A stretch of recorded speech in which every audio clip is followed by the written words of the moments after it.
7 unclean spirits come back to wreak havoc. Once you cleanse your temple, will demons come back and torment you? Can you be possessed? I got all the answers a little bit later on in this video, but let's get on to it. Let's open up the Bible. We're going to be opening up Matthew chapter 12, verse 45, and go a little bit before that. So let's start on verse 42. The queen of the south shall rise up in the judgment with this generation, and shall condemn it. For she came from the uttermost part of the earth to hear the wisdom of Solomon, and behold, a greater than Solomon is here. When the unclean spirit is gone out of a man, he walketh through dry places, seeking rest, and findeth none.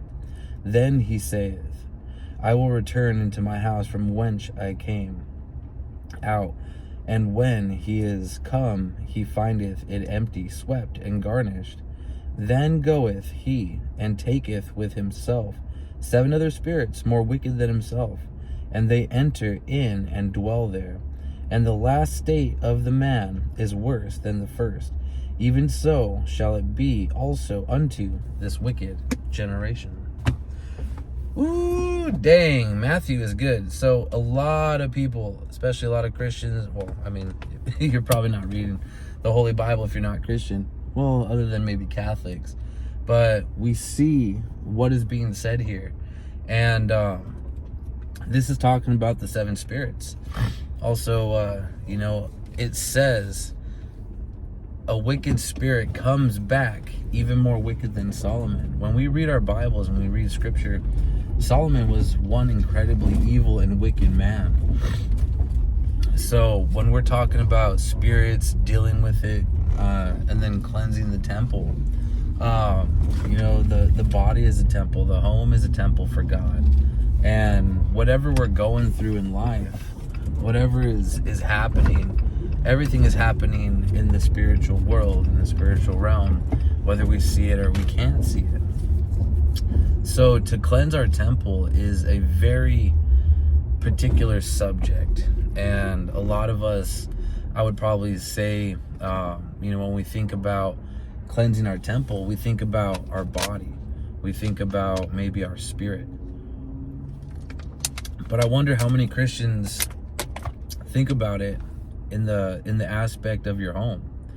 So just yesterday, me and my wife, we were cleaning all kinds of different things, and just organizing the place and getting everything in position and whatnot, and reorganizing, and I guess not really decorating, but just arranging everything. And as I was cleaning and organizing a lot of stuff, I kept finding little objects that I had that I didn't even think or remember that I had, especially in the place. One of my exes, the mother of my child, gave me this little giraffe, statue, and I had it in just some old box that was holding some things up that I just didn't really care about. I said, screw it, I'll just leave it here. And I never opened that box. I never go through it. There's nothing there that I really care about, and I just use it as a junk little bin. So I decided to go through it for some reason. I don't know, just yesterday was an awesome and amazing day. I was going through it, and this is what I'm talking about when we're looking at cleansing our temple and making sure that unclean spirits don't enter our home, because our home is a temple and a holy place for God. So if we want to dwell with God, if we want to get closer to Him and truly worship Him, then always keeping an eye out for things. So I threw a lot of stuff away yesterday, and reading John chapter 12 verse 43, 44, and 45 gives us clear context that yes, this is also talking about the end days and the 7 spirits and the 7 churches, which are the 7 lampstands of Jesus Christ, which we read in Revelation. But it also applies to ourselves as well. If we look through things and we're trusting in God to lead us through our life and praying about it and putting our faith in there, then they have a whole they have a whole semi, then he will guide us to what we need to do. Then it's up to us to make a decision. Because the first thought that I had when I grabbed that little giraffe statue, I said, oh, it's a little giraffe statue. Maybe my daughter will want it in the future, so maybe I should keep it. And I had to correct that thinking. I said, no, my ex gave that to me. She is not a Christian, and this is a Christian household, and I'm not going to allow certain objects in my house. So I threw that away. I was also cleaning out some of my jewelry supplies because I'm a goldsmith, and then I do crafts on the side as well too from time to time. But when I found Christianity, when I got saved, I was buying gemstones with a certain purpose, and I know that they're incredibly evil. So I was going through that. I just, no question asked, just grab that, throw it in the trash. Grab it, throw it in the trash. Grab it, throw it in the trash.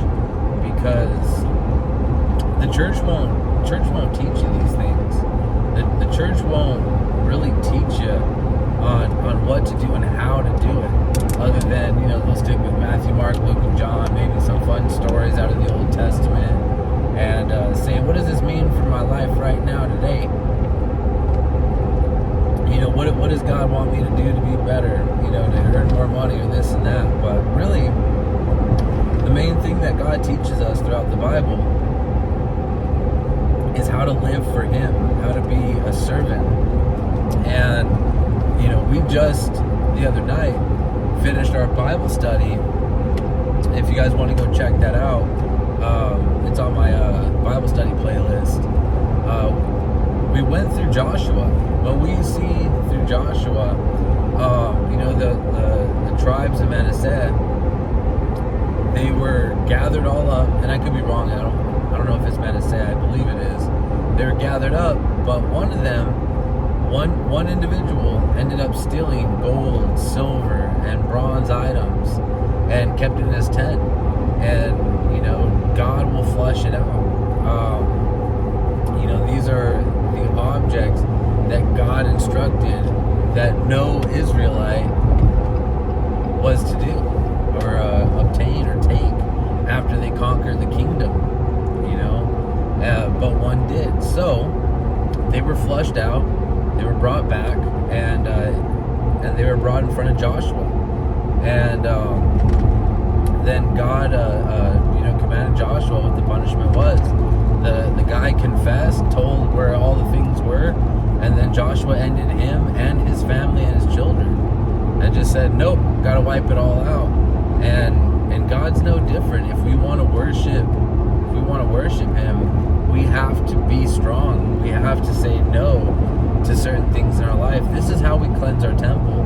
And just because we do it once doesn't mean that it's 100% perfect.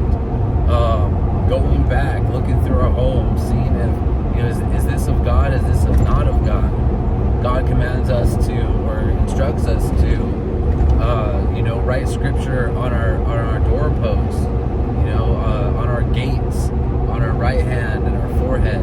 This is His calling card, and to read scripture to our children every single day, so that way they get the mark of God. And so these are the things that we have to do constantly. We're buying things, we're acquiring things, and even though they might say Jesus on them, check them, double check them, triple check them, make sure there's no little funny inscriptions, because everything is spiritual. And when you realize everything is spiritual, then it makes things a whole lot easier, because if we have a peaceful home, if we have a God-fearing and a worshiping home and a cleansed temple, then it only makes it easier for God to do His work and His purpose. And if things are going wrong or astray, or you really want clarity on anything, even the spirits, and cleansing your home and making it a temple for God, and something's just not working, you don't feel right in your home, then pray and fast about it. Through prayer and fasting, all things can be accomplished because that's what God enjoys. And that's what He commanded us to do as well too. So when we're praying and you know, and we're bringing our prayers through Jesus to bring to our Father, then He will answer those prayers. And sometimes if we need an answer right away, you know, then sacrificing by fasting and then talking with God. It's two: sacrifice and you talk. We see this through the Bible, all throughout the Bible. Now, we don't sacrifice animals anymore for anything, because that does absolutely nothing. God was disgusted by it. You know, and even the kings, they weren't able to sacrifice an animal for nothing. But in the New Testament, we're told to, how do we sacrifice? By fasting. We get rid of our food. And so if you need clarity, if you need answers, if you need to get closer to God, pray and fast. Because praying is how we talk to God. Not how we hear God, but how we talk to Him. How we hear God is by keeping our eyes open for people, places, and things, if He wants to communicate that way. But also, and the main way is just reading Scripture. Read Scripture, and God will talk to you. So, anyways, hopefully you guys enjoyed that. Cleanse your home, clean your home. You know, even if you don't find nothing, whatnot, but you know there's something maybe evil in there, then just start cleaning, organizing, reorganizing your apartment, your house, I don't know, just wherever you live, and just get the ball rolling. And I promise you will probably find stuff, and then get rid of it. Find stuff, get rid of it. Find stuff, get rid of it. And some things are extremely hard to get rid of, because just like in my case, all those stones, I just threw away about $200 worth of product that I could have made jewelry in. I just had to get rid of it though. But it is what it is, because the things in this world don't matter. Anyways, if you guys have families, spend time with your families. If you guys have children, spend time with your little baby potatoes. Baby potatoes grow up and have baby potatoes. So enjoy your little baby potatoes. They won't stay baby potatoes forever, and they'll be russet potatoes before you know it. Anyways, love you guys, appreciate you guys, and you guys stay sexy. Laters.